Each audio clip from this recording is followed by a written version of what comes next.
Why Sister Sophia made sure everyone at her wedding knew I was the pathetic single one. She seated me at the reject table, introduced me as still looking for someone, and even had her bridesmaids whisper about my sad love life. But when a mysterious stranger whispered, "Act like you're with me," what happened next turned her perfect day into my perfect revenge. If you've ever been humiliated by a family who thinks being single makes you less than, hit that like button. Subscribe if you believe karma comes in the most unexpected ways, because this story proves that sometimes the best revenge is served with a side of undeniable jealousy. The wedding hall sparkled with golden lights and crystal chandeliers, but all I could focus on was the table number in my hand. Table 12, the singles table, the reject table. The place where Lydia had strategically placed me to make sure everyone knew her older sister was still alone. I'm Hannah, and I should probably start by explaining how I ended up as the family disappointment at my own sister's fairy tale wedding. Lydia and I had never been close, but the competition between us had reached toxic levels over the past year. Ever since she got engaged to Richard, a successful investment banker from a wealthy family, she'd made it her personal mission to remind me that I was 32 and still single. "Maybe you should try dating apps again," she'd say with fake concern during family dinners at our parents' house. "I mean, you can't be picky forever. Time is running out, Hannah." Our mother, Diane, would nod sympathetically while our father, Adam, would change the subject awkwardly, but Lydia never let it go. She seemed to take genuine pleasure in my romantic failures, as if my single status somehow validated her own happiness. The morning of her wedding, she called me with what she claimed was sisterly advice. "Hannah, honey, I know today might be hard for you," she said, her voice dripping with condescension, seeing everyone so happy and in love. "Just try not to look too miserable in the photos, okay? And please don't spend the whole night talking to the bartender like you did at Cousin Joanne's wedding." That should have been my first warning about what was coming. When I arrived at the Grandview Manor reception hall, wearing a beautiful navy dress I'd spent weeks picking out, Lydia's maid of honor, Marian, approached me with a clipboard and that particular smile people use when they are about to deliver bad news. "Oh, Hannah, let me show you to your table," she said with the same fake sweetness Lydia specialized in. Table 12 was tucked in the back corner near the kitchen doors, where the catering staff bustled in and out with trays of food. The others seated there were Lydia's single co-workers who barely acknowledged my existence, and our elderly great-aunt Janet, who spent the evening complaining about the music volume and asking if I'd considered lowering my standards. But the real humiliation came during the family introductions. The reception was in full swing when Lydia decided to parade me around like a cautionary tale. She grabbed my arm and pulled me toward a group of Richard's relatives, sophisticated-looking people who clearly came from money. "And this is my sister Hannah," Lydia announced, her arm around Richard's shoulder like she was claiming territory. "She's our little career woman, still focusing on work instead of finding someone special." The group smiled politely while I stood there, feeling heat creep up my neck. Mrs. Wellington, Richard's aunt, looked me up and down with obvious pity. "Oh dear, don't worry," she said, patting my arm with a manicured hand. "There's someone for everyone. Have you tried church groups?" My nephew William met his wife at a prayer circle. Lydia laughed, not a kind laugh, but the laugh of someone enjoying another person's discomfort. "Hannah's very independent. Aren't you, sis?" The way she said independent made it sound like a disease. "I just haven't found the right person yet," I said, trying to keep my voice steady. "Well, you can't wait forever," Richard's mother, Margaret, chimed in. "My daughter waited too long and now she's 45 with fertility issues. Don't make the same mistake." For the next hour, I endured a parade of Lydia's friends and Richard's family members offering unsolicited dating advice. Each conversation felt orchestrated, like Lydia had briefed them on exactly how to make me feel small. Joseph, Richard's business partner, suggested I try lowering my expectations. Christopher, a family friend, shared the story of his spinster aunt who finally found love at 50 with a widower who had 6 children. Even the photographer seemed to be in on it. When it came time for family photos, he kept asking if I had a +1 and looked genuinely confused when I said no. The breaking point came during the bouquet toss. All the single ladies to the dance floor, the DJ announced with enthusiasm that felt like mockery. I tried to hide behind a marble pillar, but Marion spotted me and grabbed my arm. "Come on, Hannah, this could be your lucky day." I found myself pushed into a circle of 20-something women who giggled and squealed as Lydia prepared to throw her bouquet. These were Richard's younger cousins, fresh out of college with their whole lives ahead of them. Standing among them, I felt anxious and desperate. Lydia looked directly at me,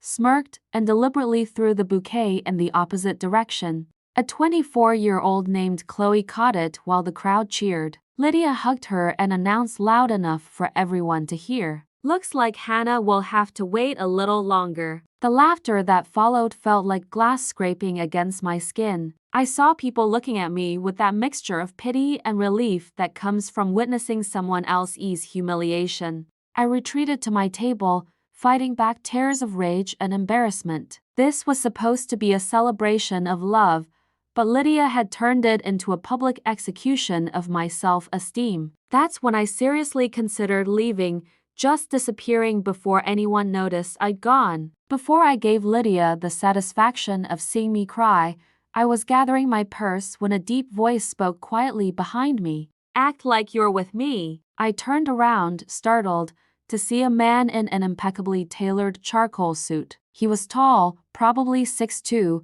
with dark hair and the kind of confident presence that made people notice him across a room. His eyes were kind but determined, and there was something magnetic about the way he carried himself. "Excuse me," I whispered back. "Your sister just spent 10 minutes telling my business associate about how worried she is about you being alone," he said, sliding into the chair next to me with fluid grace. "I'm guessing you didn't ask her to share your personal life with strangers."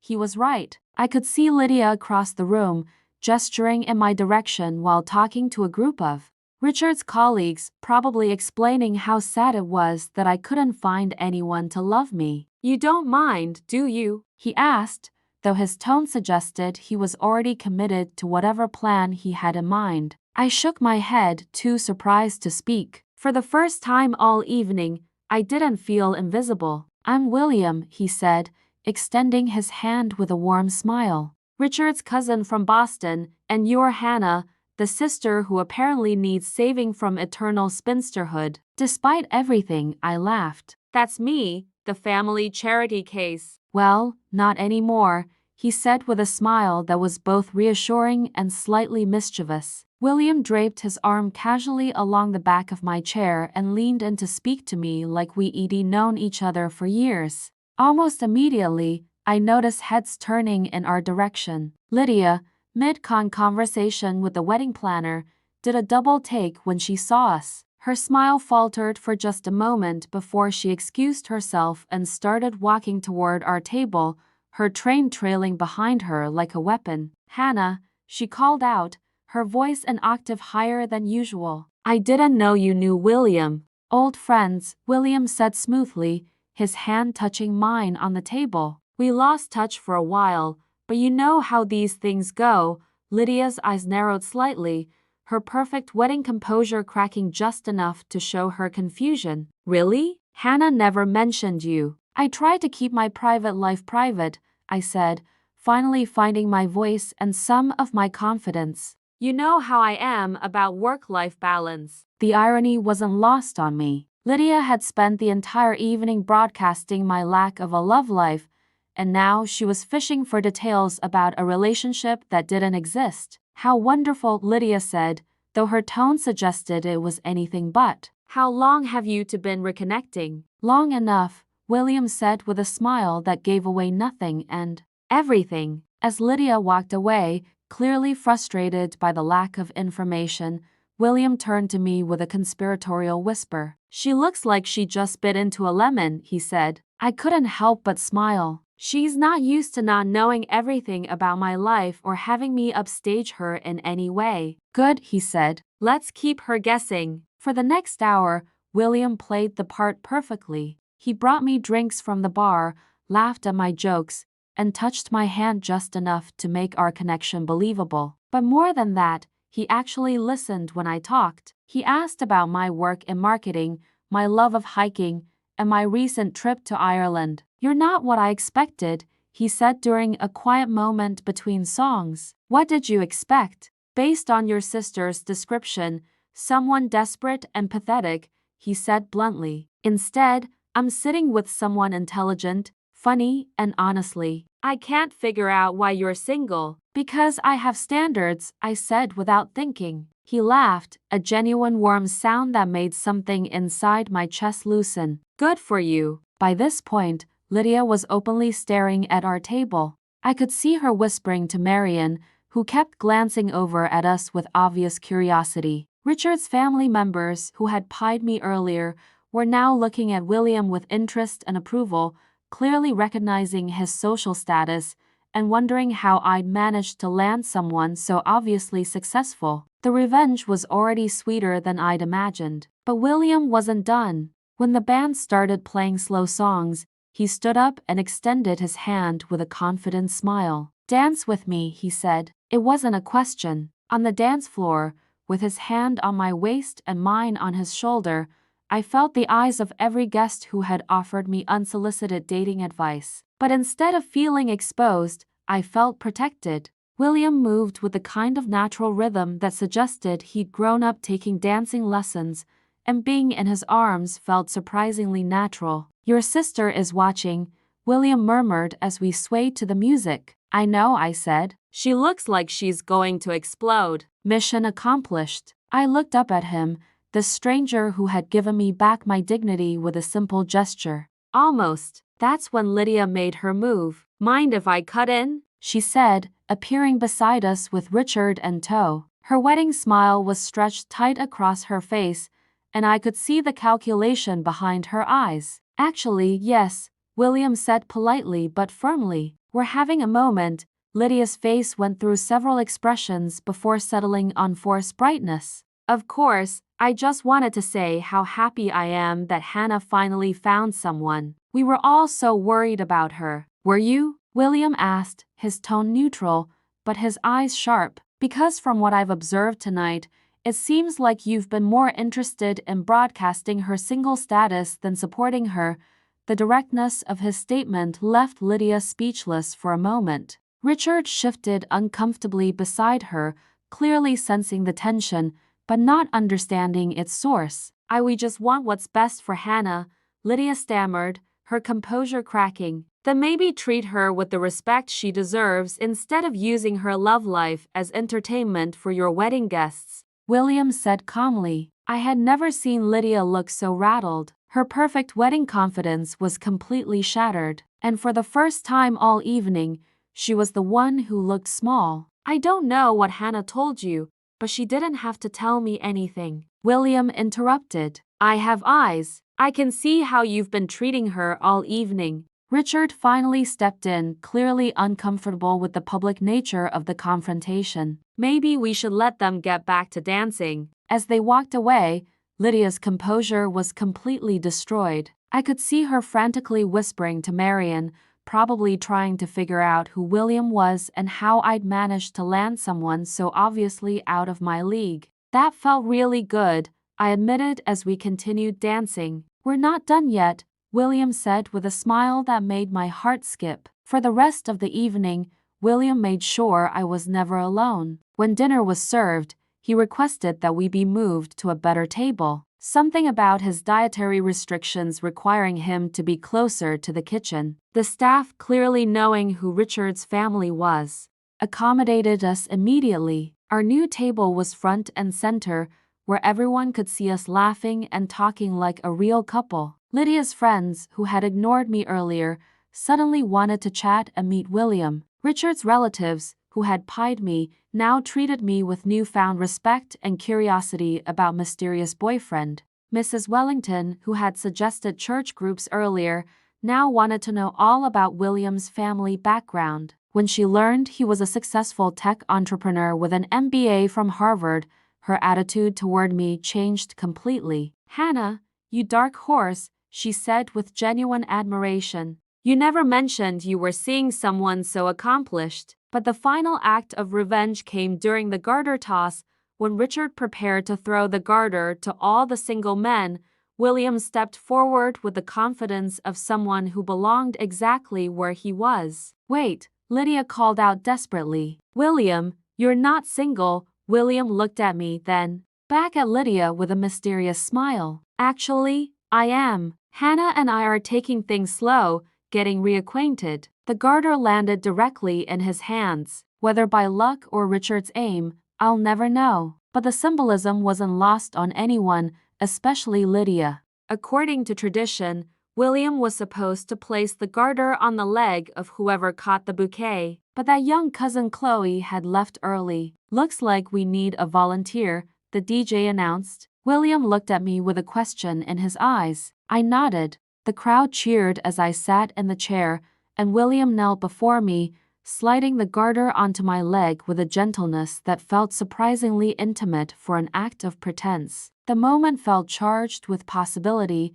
and I found myself wondering if the chemistry between us was entirely fake. Lydia's face was a mask of barely controlled fury as she watched her single, pathetic sister become the center of positive attention at her own wedding. As the evening wound down and guests began to leave, William walked me to my car. The parking lot was quiet, away from the watchful eyes of wedding guests and my family. "Thank you," I said, finally alone with him. "I know tonight was just an act, but you saved me from the most humiliating experience of my life." "What makes you think it was just an act?" he asked, his expression serious. My heart stopped. Because you don't even know me." "I know enough," he said, stepping closer. "I know you're kind, even when people don't deserve it. I know you're strong enough to endure a night of humiliation without fighting back. I know you're beautiful inside and out. And I know your sister is an idiot for not seeing how lucky she is to have you as family." I felt tears threatening,